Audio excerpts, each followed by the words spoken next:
يا أيها الذين آمنوا لا تبطلوا صدقاتكم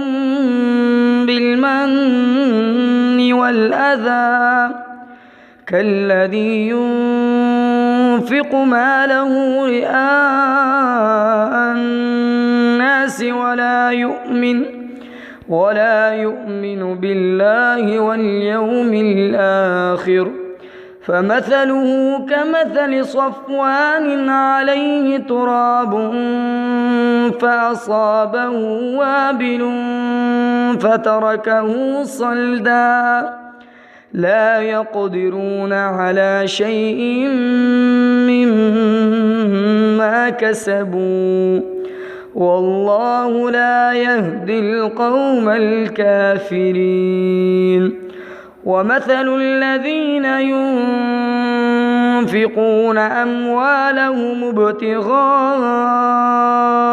مرضات الله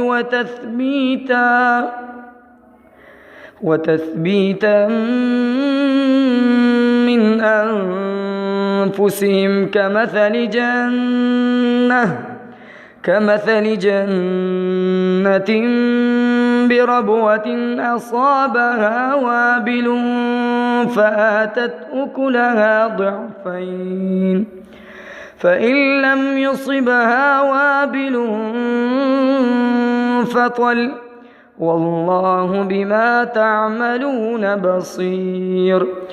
أيود أحدكم أن تكون له جنة من نخيل